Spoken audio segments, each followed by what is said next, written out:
Aloha! Hey, it's Julie Ziemelis, 365 Hawaii and Real Broker, and I am here today with my buddy Travis Green from Guild Mortgage, and you guys are going to get the January 2025 bonus update today. Not only are we going to be talking about rates, because that's what my buddy here, Travis, does for a living, but I've tasked Travis with an opportunity to give us some tips about buying investment condos in Kona by giving us some information about penciling it out. So, why don't we start with what you think the rates are going to do? Tell them a little bit of the story about that, and then maybe what you think is going to happen in the next few months. And then we'll jump into investment tips. And if you're watching us over on Facebook, go ahead and let us know you're here. And if you have any questions for Travis, the benefit of you guys being able to be here live is the fact that you get live access to Travis's information. Those of you on YouTube land, if you want to be part of our live studio audience, join our 365 Ohana and join our Moving to Hawaii Island and Buying a Home group. And let's get Travis away with the great information you're going to imbue on these humans. Yeah, okay. I'll start imbuing. Okay, so the rate picture right now is Oh, he has to sigh. That's always never good. it's rates are, for the most part, I mean, as of today, the average, I'll just start here. The average 30-year fixed rate, kind of what we call like the top tier scenario. So like good credit, 20% down, primary residence, single family home kind of thing. The average lender is somewhere in the low sevens, 7.125, 7.25, 7%, somewhere in there. There's going to be a little bit of variance, but on average, that's where most scenarios are coming out today for most people, which means that some people are getting loans in the sixes, some people are getting loans into the high sevens, maybe the eights, depending on the loan program. Or the credit. Uh-huh. And so like we'll get into the investment properties later, but like those carry a higher interest rate, generally speaking. So we're probably not going to make an assumption of 7% on those. We'll use a little bit higher, but really right now, interest rates are kind of holding steady. Everything is just kind of waiting. Today is January 9th. Mm-hmm. And so there's a couple of things that are going to happen in the nearish term that will influence rates. Number one is like tomorrow we get a big jobs report, the non-farms payroll. It's the last jobs report for 2024. I think the forecast is for 160,000 new jobs added. Any miss on either side of that's going to affect rates. Okay. And so the reason behind that is slower job growth, so below 160,000, especially meaningfully below, means that the economy really could be slowing down. Mm-hmm. Which I think it is. Yeah, which, I mean, a lot of the economy feels like it is. But if the jobs report shows that there were way fewer than expected jobs added, that will signal to the bond market that the Federal Reserve is probably going to have to cut more than they're currently thinking. Okay. And if more jobs than expected were added, then that's going to send rates higher. Mm-hmm. And that's because the economy is just chugging along, right? No problems. Yeah. Firing on all cylinders. It is firing on cylinders, but that's interesting. It seems like a little bit of both. Yep. I talked to some people and they said food prices seem to have come down a little bit. My restaurant people at least say that. Oh, okay, good. And then they said that the energy costs seem to be coming down with gas prices. Uh-huh. But then some other people still feel like they're being pinched. It's just consistently everywhere around them is pinching. Yeah. Housing and car insurance, housing insurance, those things are still going up. But the growth rate of inflation has come way down, right? Yeah, It's prices are still going up, but at a much slower pace than they had been. And so that's a positive. The reason that rates have gone up over the last couple of months is because the Federal Reserve, which doesn't set mortgage interest rates, and the rate that they cut is a different thing, but it influences the broader financial system. And so the reason that rates have gone up as much as they have, as recently as they have, which is, let me just quantify that, since September, the Fed has cut their funds rate by a percentage point, so 100 basis points, and the average 30-year fixed rate mortgage has gone up by about a percentage point, about 100 basis points. So they cut it and it still went up because it's a fun little inverse, mix, yes. Thing there. And you said a long time ago, just because they cut the interest rates does not mean we get lower interest rates. Right. But at the end of the year, basically the Federal Reserve met and they said, they cut as expected, but then they said, well, in September we're thinking we were going to cut, 4 times for another full percentage point, so 4 quarter point cuts. Now we think we're going to cut 2 times at a quarter of a point, and so half the cuts. And they kind of see core inflation settling a little bit higher at the end of the year than they had predicted a few months prior. So basically, their outlook for inflation had gotten a little more pessimistic, and bond market responded with higher mortgage rates. And then just a quick little caveat on what the Fed funds rate actually does affect, because this is especially pertinent to investors, because a lot of people use a home equity line of credit as a method for funding down payments and things. So what the Fed cuts is the Fed funds rate, and that is the rate that's like the base rate that banks charge one another for overnight lending amongst themselves, right, between themselves. And so that trickles out to short-term financial products. So anything that's revolving credit, like a credit card or a home equity line of credit, that gets the impact first, and then short installment loans, things like that. And so introductory rates on HELOCs are actually better now than they've been, even though better than they've been compared to like 6 months ago or whatever, even though mortgage rates have gone higher, right? So I have been fielding a lot of inquiries for HELOCs. I can do those HELOCs. And so that's a good way to, access equity right now for people who have it and want to get into investing or whatever your purpose is. A HELOC, that sounds a lot like 2008. A HELOC is just a lot less expensive than a cash out refi. Yeah. Okay. In most cases. And so the other thing, so I mentioned 2 things that are going to affect interest rates. So number 1 is like jobs report tomorrow. Cross your fingers that it's like exactly on target. Yeah. Because we don't want to root for bad news. No. People need jobs. People need jobs. Little known fact. Yeah, they can't buy houses unless it's a controversial opinion I'm going to share here, but people need jobs. The other thing is January 20th. Something new is going to come in. There's a new guy. There's a new guy. Who's promising tariffs. And so right now it's all kind of like, will he, won't he, does he mean it? Is it just a social media post? We don't, like, the bond market's kind of just like waiting. But then, who knows? He could get in there on January 20th. He might be like, start a trade war, like really with Canada, like a real trade war with Canada or something. Until we felt we need to take them over. Yeah. So, or maybe not. Maybe not. I don't know. Well, I'm kind of hoping that maybe enough economic people have said this is already causing problems in the economy before you even take it in. Because look at, like, my daughter and a lot of her friends are doom spending. So they're buying stuff from China to try and like get ahead of the tariffs that might be coming. So when you have that kind of stuff going on, that contributes to inflation. It does. It does. It's like, oh, stop. So. Oh shoot. Yeah. So. Okay. So bummer, but so obviously like Trump's economic policies, whatever Congress can and can't do, we're going to hear a lot about budget reconciliation. And so whatever they can get done and passed through budget reconciliation, they'll almost certainly extend the 2017 tax cuts, which is seen as adding to the deficit. No. Well, no. Okay.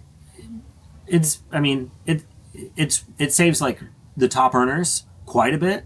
And so, they're saying that the tariffs will be an offset and it'll juice the economy so much that revenues will increase and outrun it, but we'll see. Who knows? And so the bond market is going to be paying attention to inflation, kind of first of all, the job market, unemployment. So unemployment starts going up, rates will start to come down because we'll talk about that in a second, but also the debt, the national debt, which has a massive impact. Yeah. On, I didn't even know this until I saw, I think it was, I think Elon Musk was talking about it or something, that like a third of our GDP goes into debt payment load or something. Something like that. Yeah. It's like, I didn't realize that was like, it really pulls on everybody. Just service on the service on the debt. Yeah, debt service, just interest costs. So the national debt's roughly like $36 trillion with a T right now. So overwhelming. And so the thing about that is like we're running a deficit every year, right? So the United States is spending more in entitlements and defense spending and things like that than it's taking in revenues. And so every time that happens, the Treasury has to when they say print money, what they mean is they issue government bonds, which puts more money into circulation. But when you introduce more bonds to the bond market, you increase that supply, their price goes down. And when bond prices go down, interest rates go up.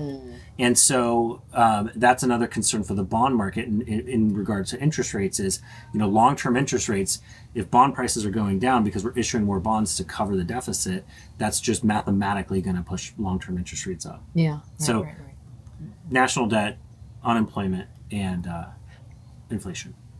Is that what you started with a big sigh? Yeah. Well, because I'm dying to come on here and be like, ooh, I got great news. Everybody's rate starts with a 5. And we've seen that demand picks up when interest rates get back towards 6% for the average person. And once, once we get into like the low 6s, it's like, my phone rings off the hook. Yeah. And people are still buying right now, especially investors. But it's we're kind of just like in that like 7-ish world for the time being. Right. And I kind of think it'll probably be like that for, I don't know. At least a year? Well, I would say at least for the next few months. It's hard to see anything compelling that would cause a big shift so that rates move decidedly lower. Aliens. That'd be cool. Yeah. Like that. Bring them. Let's go. I'm ready. We need a big black swan event to kind of say, okay, shake it up. Yeah. Remember this time last year when we were talking about rates, the thought was 5.5. And then we kept like teasing that through like in 2025 should get to 5.5 and right. Boy, everyone's going to get out of their houses, open up the inventory, it's all going to shake up and see some good. That's not going to happen. At least you don't see 5.5 this year, do you? No, probably not. I mean, I don't know. We've all been like everybody who prognosticates on interest rates has been just like incredibly wrong. Yeah, absolutely. Just like very, very wrong. Yeah. So I try not to be too specific in public settings of like, I think it'll be here by here anymore because it's been very humbling. But I don't see it. I don't see it changing that much. Yeah. It's interesting that, there's talk of people saying that the housing market's going to crash and everything else. And it's like, no, there's still a ton of people with a ton of equity in their houses. And we're not in the same position we were in 2008. But I do see, and we're going to talk about this, in fact, we just did the real estate market update with Lance on Monday to talk about what's happening in West Hawaii. We call it 5% on sale housing because right now it's 95% list to sale. Oh, nice. And so we're not seeing $100,000 over asking. No. We're not seeing 40% under asking. No. We're seeing that people are having negotiations with sellers and getting a little bit less than what the asking price is. Yeah. Which is an even keeled market. Yes. Right? Which I think is what we would, when in 2021 when people were just throwing money, 21 offers on one house. It's unsustainable and that was unhealthy. Yeah. 24 hours of showings. Yeah. As is. Up front. Yeah. I take my crappy roof. I'm not going to give you any money for it. Yeah. So in this sense, I think that right now, at least for West Hawaii, it gives buyers a chance to have a little chats. Yes. And get a chance to go see a house twice maybe. And then the ones, again, we were talking about this, you guys. If a good realtor has had a very good conversation with their seller to tell them what's going on in the market right now, housing's coming on at competitive prices and those houses are selling fast. Yeah, the ones that are priced competitively, yes. Like you said, like if they are going fast. They're not sitting around. But the market is punishing people for overpricing because those are sitting. So if it's a for stubborn 100 days. Yeah, stubborn, unrealistic seller. Mm-hmm. You're sitting there. Yep. And I will say, like, I think this mostly pertains to like the kind of like what I think of as like the normie market, which is like the non-luxury market, because everything that's like 2.5 million and above kind of like does its own thing, rain or shine. Like it's just it's affected by different things. Yeah. But like for a single family home in Kona that is under $1 million or around $1 million, it's crazy that that's our like market here. Yeah. It's not like that used to be insane, like you said, like it used to be multiple offers, over list, for a couple of years. And now there's buyers are very sensitive to value and the perception of value. Yes, and so and the ability to get money. Yes. Yeah. And that's a big part of the equation. It's like, okay, well, you want $995 for your house or whatever, and I got to pay $7.25 for my mortgage. So like, I don't know if I feel great about offering that. And that there is that space for negotiation. And so I'm seeing people get properties under contract below list. Like Yep. you said, 95 list to sale. Yep. And I'm seeing seller credits Yeah. in a big way. Yeah. So, Yeah. In fact, the last 3 houses we've sold, we've had seller concessions. Yeah. So yeah, and those 3 people that we were listing for, they didn't want their houses to stay on the market for 100 days. no. They don't have time for that. And so let's price this into the point we find a buyer. And so, and again, that's where opportunities exist for buyers right now. Is like, watch a house, and if it's on the market for more than 2 weeks. Yeah. And like, talk to your lender about, like what would it cost to get me to whatever rate, right? Like, or that's true. say, because rates are higher, you're discouraged. Like, my ideal payment is X, but I know that right now my payment's $300-$400 higher than that. And should I wait for rates to come down, or should I, wait for a house that's going to be, $100,000 cheaper or whatever to get me there? Well, talk to your lender and say, okay, what would it take, right? Like, either at this loan amount or not. Like, how do I get from, say, $4,000 a month to $3,500 a month on a payment, and have them figure that out for you, an interest rate, what it costs to buy it down, and then maybe you do take a run at that house and you ask for a seller credit. Yeah. That's what a lot of my buyers are doing. Yeah. In fact, didn't your buyer who bought my house do that? Yeah. Yes. Yeah. Then our seller said, if that's what it takes to get someone into this house, fine. Yeah. Yeah. So it was actually a Absolutely. very clever strategy. So that's another thing, you guys, working with a smart mortgage broker who can actually help make those numbers show up, and then you can show those to the people who are trying to sell their houses. And there are kind sellers sometimes out there too, you guys. My seller wanted to see somebody who so much wanted to move into this, the space and do good things for the community, that she was able to work with her. So Yep. yeah, so you never know. Yeah, that was a great one. Yeah. Okay. So we know that we're not going to get the best rates ever. We know that things are going to stay kind of steady until this week. Maybe they'll get worse. Yeah, maybe. Maybe they'll get worse. So not a lot of people are saying that, so I just want to be one of those guys that's like, maybe it gets worse. I don't know. Yeah, we'll see. I don't think it will, but like, it could. Yeah, but okay, I'll tell you guys For too. rates. Guild Mortgage, your company, gives you information to send out on Yes. emails to tell us what's going on. Yes. So if you guys are wanting to get really good information, I mean, the ones that Travis sends me, it's quick, it's easy, it tells you what the heck's going on with the market. If you love the mortgage market and you want to see what's going on, especially after what happens tomorrow, go ahead and contact Travis to get on his email distribution list, and you guys can get that up-to-date mortgage information, which gives you a better idea of what's going on with the market quicker than waiting for us every month to talk about the mortgage rates. So Yeah. In fact, like, one of the benefits of working for Guild, it's a large company, and also on these videos, like, these are my opinions, doesn't represent Guild, but our head of capital markets, which is like, head of like product and pricing, interest rates, hedging, things like that. He, brilliant guy. He's on the board for the Mortgage Bankers Association. I think he's incoming president, I believe. Don't hold me to that. But he also worked for Fannie Mae for a very long time. He also worked for PennyMac for a very long time, head of product strategy. And so he's very plugged in. And he sends us I get like you see what we send out for distribution. Mm-hmm. He also sends us periodically throughout the week. He will send us notes of just like what he's seeing, what he thinks. Oh, cool. And so that informs a lot of like what I think and how I view events. So just a plug for Guild Mortgage. Mm-hmm. But I'd be happy to add anybody who's watching, or you can comment or reach out directly, and I can put you in my CRM and make sure that you get that Friday. It's every single Friday, and it's a really good rundown of what happened in the market that week. Right, it gives you a taste of the economy too. I mean, Yeah. there's some people that I care. I mean, sometimes I don't always want to hear bad news, but at least know what's coming around the corner, right? So thank you for sending that. That's really good sense of information. Okay, then let's pivot. Eric, do we have anybody on the call? We got people on the call. Yeah. Does anybody on the call want to No have questions. any questions? They're just watching. Here, I'll give you a little update. Okay. We've got Let's do a little shout we out. got Nikki watching. Hey, Nikki. Hi, We got Nikki. Lance Bond watching. Lance. We got Lori Porter watching. Lori. And we've got Sheila Johnson watching. Sheila. And we got Okay. Renee watching. Renee. Okay.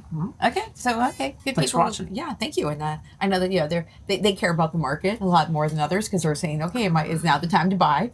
I do actually have people who are now going like this. There's 168 condos on the market right now. There's a lot of inventory. Yeah.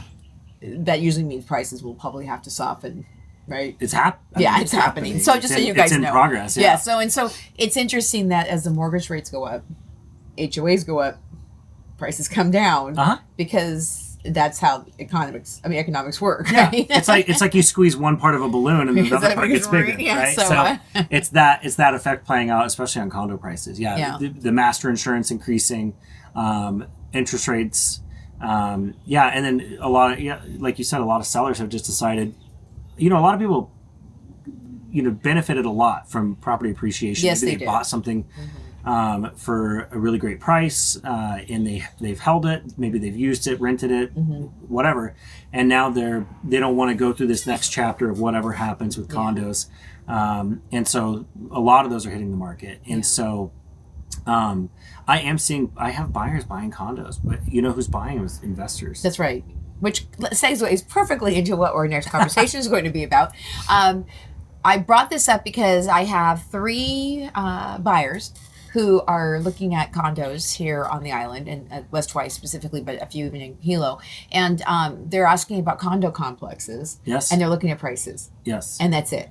Condo, like, what does the condo complex look like? And what's the price of the condo? And I said, there's more to it than that, especially when you're thinking about taking on an STVR and having investment property and the nuances around HOAs versus master insurance policies and all that stuff. So I've asked Travis to also give us information kind of like about how to pencil it out, to see the different things that they should be looking for, to say, what, just because something's a certain price doesn't mean that's how it's going to go for you. What things should they consider when looking at investment property, all the different aspects, and your little little calculator there, to look at a couple of different scenarios so people get an idea of actually how that works. Yeah. Okay. Go for it. So, first of all, like buying a condo in Kona or West Hawaii, let's call it. There are a number of condos that cannot be financed via Fannie Mae or Freddie Mac, which is like your typical conventional financing. If you've bought a home or you're a homeowner, you probably have a Fannie Mae or Freddie Mac loan. Most people do, and so they set standards for underwriting and lending requirements, and that includes property standards. And they have really gotten to be sticklers when it comes to condos. The advent of Airbnb, insurance, weather events, things like that. It's just, it's I guess you'd say it's maybe an amount of risk that they, don't want to engage with at the level they used to. Yes, I still think you're stinging from 2008 as well. Yeah, sure. And so they one thing that they really have trouble with is when a condo has a lot of short-term vacation rental activity. Yeah. And so luckily there is a robust market of lenders who will finance almost any condo project. The benefit of going through Fannie Freddie is, number one, like if it's not an investment property, if it's a primary residence, you can buy those with conventional financing as little as 3% down or 5% down for most people. If it's a second home, 10% down, or if it's an investment property, 15% down.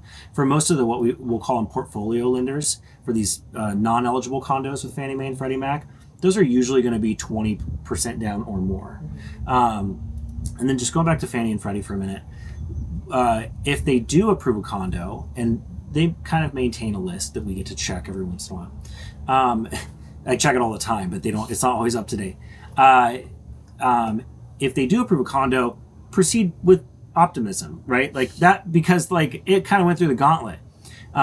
What happens when you buy a condo is, among other things, the lender's going to require a lot of documents from the association for us to review. So we underwrite you, the borrower. We're going to look at your tax returns, your bank statements, your pay stubs, your W-2s. We're going to dig through your credit, ask you all kinds of personal questions. We want to know, like, are you a good credit risk? We get really up in your business. Same thing when it comes to a condo. We get really up in their business, more so than with a single family home, because like a single family home, if it can appraise and it's not a health and safety hazard, great. like good borrower risk, good collateral risk. Let's move forward. With a condo, there are other people involved in this. Yes, the board of directors. Well, and other condo owners. Yeah, the condo money. So lenders are sensitive to what's going on in a condo project because it's kind of a collective enterprise. And so if it's a poorly run enterprise, or people aren't paying their association dues, or they don't have proper insurance, and these things become unsaleable and start foreclosing, it's going to drag down your property value. And then if you foreclose, we're stuck holding the bag. Right. The lender is stuck holding the bag for maybe more money than the property's worth. So let's talk about what do we look at as a lender. Okay. Lender is going to look at the budget. So we're going to dig through the budget. We're going to see what are they spending money on. Is it, are they budgeting for like big major repairs that should give us pause? Do they budget appropriate reserves, like cash reserves? So typically we want to see 10% of the annual budget set aside for reserves. So do they practice good accounting, things like that? We're going to look at the insurance. That's a big thing right now is the insurance. Is it adequately insured? Is there 100% replacement coverage here in Hawaii for hurricane? What's the deductible? And so that's something that mortgage companies pay very, very close attention to as well. And then there's a thing called a questionnaire. There's a lot more to it, but there's a thing called a questionnaire, or here in Hawaii, it's called an RR105C. And it's where the association or a representative of the association answers a lot of our questions. How many units are in the complex? How many of those have been transferred to buyers? How many are held by a developer? How many are owned by the association? How many of those are primary residences versus investment properties? How many of those are owned, is there any single entity that owns more than 10% of the project? That's a good one. How much of the project is commercial space? Yeah. True. How many of the units are more than 30 days or 60 days delinquent on their HOA dues? Things like that. Yeah. Does it operate as a hotel? Is there rental pooling? Or is there a timeshare operation? Is there a check-in desk? Like, just so you guys know, all that stuff actually happens in is there pending litigation, or active litigation, or arbitration or mediation? Right, like all of those things. Is there a planned special assessment or a major increase in dues? So looking at all of those things, which you as the buyer should be looking at too. Right. Can I take just a second here? Yes. I know that at least 2 people on this call are paying cash. Oh. And so get this, a mortgage broker is not going to be the guy that's going to tell you all this stuff. Right, so it'll be up to you as the investor to look at this information and look through it diligently. Yes. Right? Because that's all going to affect your investment. Yes. Right? Yep. Okay. Absolutely. Yeah. You want to see something that's well run, right? That's well managed. And so the other thing that's big with our reviews, and which should be part of your due diligence as well, is a reserve study, if you can get one. And so that's where a third party comes into the association, and they basically do a comprehensive review top to bottom of everything. And they say, okay, here's what you're currently budgeting for expenses and income and all this other stuff, maintenance, repairs, and blah, blah, blah. Here's what you should be budgeting. And they'll kind of say, like, you're going to need to resurface your parking lot, and that's going to have to happen in the next 10 years. It costs X number of dollars, all that stuff. That's really, really important, especially as a buyer, to know what experts think the association needs to be doing. So crucial whether you're paying cash or financing. But that's kind of like the gist of like what we look at when we're underwriting a condo property. Like I said, even if it's not Fannie or Freddie eligible, there's a lot of other ways to do it. And so most of these condo projects in Kona that are not eligible for Fannie and Freddie, we go through Bank of Hawaii, First Hawaiian Bank, Finance Factors, Linsure. There's all these other companies that do a fantastic job and specialize in this kind of thing because they know it front to back. Right. And that's another reason why using a local lender is a very important experience too, because we had a condo that the insurance on it was not, the Fannie Mae was like one thing versus what they were offering. And so an outside lender said, I'm not loaning on this one because it's off. And then we told the guy, okay, don't use that outside lender anymore. Use one of our local lenders. No, I'm fine. And use another outside lender. And then it got delayed again because that guy didn't like what he was looking at. Yep. It took almost a month past what we were supposed to have closed on escrow because of that. And so there are things that local guys say, you know what, I know for a fact that that condo complex has a way their insurance is not, the master insurance policy's off. Or that like it needs to go to one of two places. And so like often that's not an in-house thing, it's a broker relationship. And you can't just like create a broker relationship with a lender overnight. Well, I mean, you can, I guess, but it takes some doing. But certain on-island banks, like Bank of Hawaii and First Hawaiian Bank, that do a ton of these, are not going to sign up a broker agreement with an off-island loan company. It's just not going to happen. And so, and those often have like the most favorable terms, are like these local banks that we can broker to. And so your client there probably wound up at a place that an on-island lender could have told them they were going to be rate and costs and closing costs, all that stuff. He probably wound up there, and he could have found that out up front. I know, right? Well, sadly, I told him to go with Travis. I know. People see what they want to see sometimes, and so when somebody tells them, my God, I'm going to get 5.6%, and then it came down to it, no, and in fact, he couldn't even get the loan at all. So that's what I'm just saying, you guys. That's the reason I try and get experts like Travis in here to save you guys the headaches, and also at this point now too, because now I know a little bit something more. As a seller's agent, I'm gonna be a little bit more stringent about saying who I'm going to accept our buyers' agreements from, based on who their lender is, because that put me in a horrible position. Yes. Our person was trying to get out, and it went on and on and on with new, and then I didn't want to cut the guy out of the complete, because also, as you guys, because we were in a softer market, I'm not going to throw the buyer out in a moment's notice when they didn't quite make that date, because now I have to remarket the property. Right. So just make it so that it's copacetic and easy for all parties involved, and get people who understand these different, because there's so many. Condo tells you guys this insurance problem. There's every one of these complexes has something going on. Right. And like West Hawaii condos are their own thing, right? And like Waikiki condos on Oahu are their own thing, right? Like that, Maui condos. It all of those are kind of like almost like distinct little micro markets, right? And so there are specialists in all of them. And so if you're going to buy a Kona condo, I would say not even just like a Hawaii loan officer, ideally use a Kona loan officer. Named Travis. Named Travis. But there are other great loan officers here that I have a ton of respect for, that if you're gonna compare with other lenders, shop against someone else in Kona that is gonna steer you right and like help make sure that you close. Right. Yeah, making sure you're closed. I mean, that is the number one experience that both realtors and mortgage brokers want to see happen for our clients. Yeah. That 5.6% interest rate, it could be 0%, but if they can't close, it doesn't matter, right? Because you'll never see it. Right. And again, I always think, if it seems too good to be true, it normally is. Almost always. Yes. A lot of people, I mean, I can't tell you how many emails I get.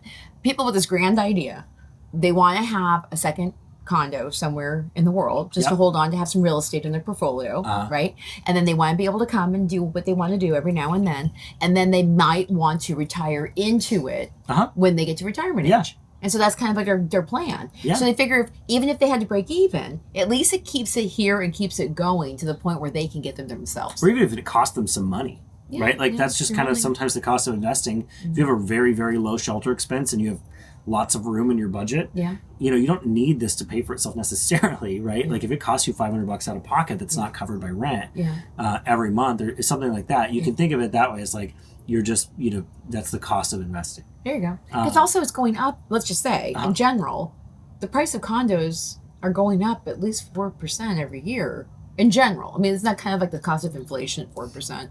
Yeah, I mean, that's been like the average rate of appreciation. I mean, it's hard. It's you almost have to cut out like 2020 to 2022 because it was like that's like the steroid era in baseball. It's like a 50% increase in equity. That's true. So yeah. But I remember like back in 2020, early 2020, I was holding a housing fair.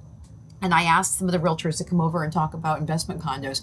And 3 of them who've been here for a very long time said, don't ever sell Kona condos as investment property because a lot of them just break even. That only people who put in a whole bunch of money to start them off are going to see really a money return. But they said there's so many crazy things that happen in this world that you cannot plan for. Yes. Like the longshoreman strike. And then, or like the pandemic, which happened 2 weeks after this event, and then When we had the air flights, when Eric and I owned an investment condo here, 3 of the airlines went belly up in 2007 and 8. So how people can't even get here, Right? So in that, yes, things can happen. Yes. Right. So Yeah. but that's risk. That's risk. That's part of it. That's a yes. Yeah. So, yeah, God, I know it's hard, right? It's hard. It's like real estate investing for most of the time is not like a super easy thing to just pull off, right? To just like buy and hold a rental property that just like crushes it. The pandemic years were the exception, not the norm. Right. And so right now, for most people we're dealing with that, like prices are still high, interest rates are high. And so you're probably not gonna see crazy huge positive cash flows. But if you're buying it for a long-term hold and for some personal use and to it'll probably you can find things out there that will pay for themselves. Yeah. Right. Yeah. And then I'm not a tax professional. This is not advice, but you get to write a lot of that off, That's right? So you yeah. get to depreciate that on your taxes, and so and your trips out here can be used as business expenses. sure, Right? Yeah, I'm not a tax professional. It's not advice. And people do that. It's not investing advice. It's not tax advice. But I'm not. Yeah. So it's but I will say the wealthiest clients that I interact with have a lot of properties that they've owned for a long time. Yeah. Right. Yeah. And a lot of them are condos, right? Maybe they bought it cheap and it doesn't even turn all that much monthly profit now, but like their equity has grown like crazy. Exponentially, yeah. And so that is something that what can you afford? What are you looking to get out of it? When I talk to people who want to invest, that is something I try to get to early on. It's what's your idea of like a successful outcome? Oh, there you go. Right. Okay. So is it cash flow? Is it break even and you get to use it? Is it just like long-term appreciation? Like what's your idea of a successful outcome in buying an investment property? And so that applies whether it's a condo or anything else. Right. Yeah, see, that's smart. Yeah. It's like this person who said they want to hold it for 15 years to retire into it. They figure in 15 years, they would have paid into so much of it that they would own it by the time that they come out here. Right? Yeah. It's kind of like a little bank. Yeah. Right? And ideally, like you're paying it down. There should be opportunities in the future to refinance, assuming that your property is financeable and you're not, jumping into something that is like unmanageable. Don't take a HELOC out. Well, yeah, I'm not saying that either. Call me for HELOCs. Hashtag call me for HELOCs. But if you're paying on it over time and it's mostly paying for itself and you're paying down your loan balance and it's going up in value, eventually there might come a time where you have an opportunity to refinance it and you lower that payment. And then it's not paying for itself. You are actually cash flowing. And then you do that again and again. If we get into a cycle where rates are falling, you can really reduce the cost of ownership on that to the point where it's not a break-even proposition anymore.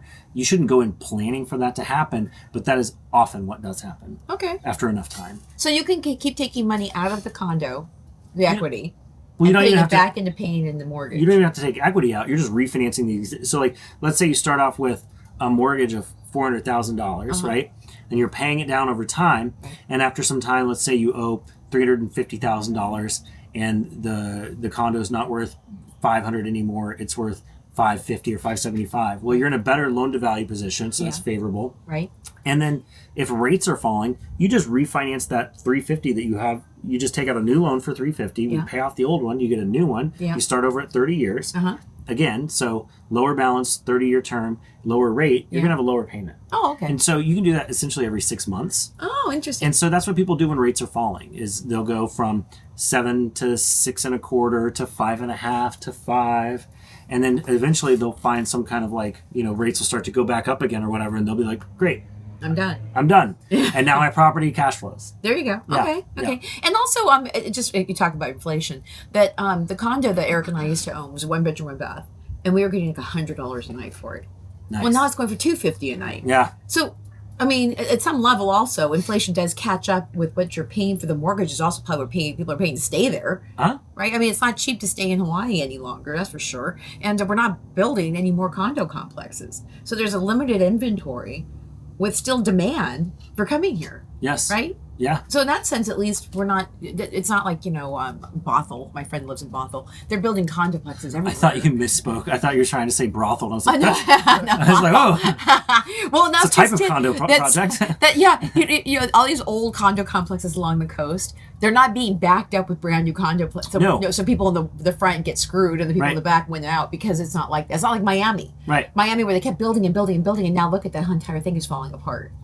Right. Yeah. So don't invest in Miami. But anyway, so is there anybody who has any questions about investing? We got a little things here. So we've got Lori says aloha from Oklahoma. Lance says aloha.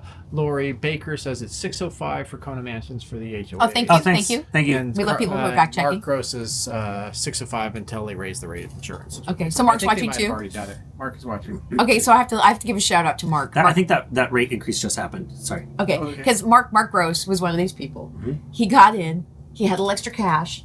He bought into Casa and Demko for less than $300,000. And Great investment. yeah, That's so, fantastic. Yeah, right. So now Mark is sitting on a lot more equity because he bought right before the run up of the housing prices, and he markets his own condo, so that he is almost 90% occupied. Wow. Constantly. He manages his own condo, so he doesn't have to pay 20%. Hey, hats off to you. management That's fees. fantastic. So there is a way to make money using condos here. Do we have a minute to talk about management fees? Yes. Oh, yeah, Something management else fees to are take important. into account. Yeah. If you are going to have a short-term vacation rental here on island, do you need somebody here on island? Yes. Yes. And if you hire a property management company to manage your short-term vacation rental, what is sorry, I just saw a whale spout for all you guys watching, because the ocean's right out there. What should people expect to pay for their property management? I'm thinking anywhere between 15 and 20%. I would actually say between 20 and 30. 30? Yeah, 20 and 30%, depending on the property, its location, how big it is, how busy it is. And so that is going to be percentage of your gross revenue, right? Yeah, so take that out of your net. Yes. Yeah. So that's a big factor in it, obviously, is just, it's not just insurance and HOA and property taxes. There is a management expense to it. And that can really bite you too. So finding good management is an important thing. And so another reason that you need somebody like Julie is she knows who they are. Yeah, we have like 3 really good management companies. And again, you're right, you're not cheap.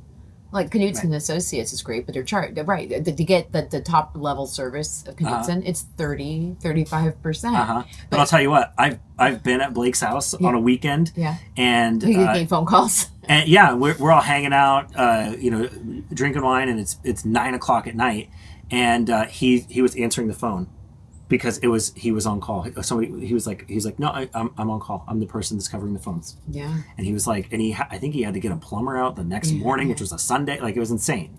Yeah, that's the reason why you want to have a management company. You don't want to take that phone call. Right. Yeah. Yeah.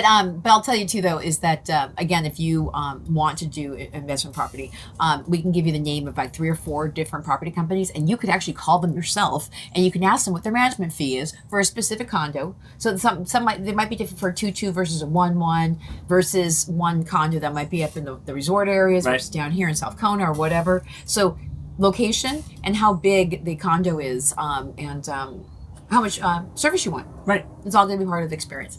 So, okay, so what we're going to do is we're going to wrap this up, and we're actually going to have Amber come in next and talk about the East Hawaii housing market. So for those of you over on Facebook land, if you were listening to what's happening here, if you want to listen to what's happening in East Hawaii, stay tuned. But people over here in YouTube land, again, this is Travis Green from Guild Mortgage, and we're going to drop his contact information down below in the comments on YouTube. And please, share if you know people who are looking for a good mortgage person. He's the best. We love him. And also, if you guys want to get a little bit more of this and how fun it is, on this coming the 2 weeks from now, on the 26th, I think, we're doing our Isle Island update. And so we'll give Travis a chance to see what happened with those jobs reports and what happens with the interest rates. And then also Amber will be giving a tad of what's going on in East Hawaii. We'll have Lance from West Hawaii. We're going to have somebody coming in from North Hawaii and also from South Hawaii. So it's going to be a really good discussion. And we'll be taking more questions from what you guys want to know about buying houses here on the island. So thank you again, and stay tuned. And we'll be back with our third Thursday YouTube video probably in 2 weeks. Aloha!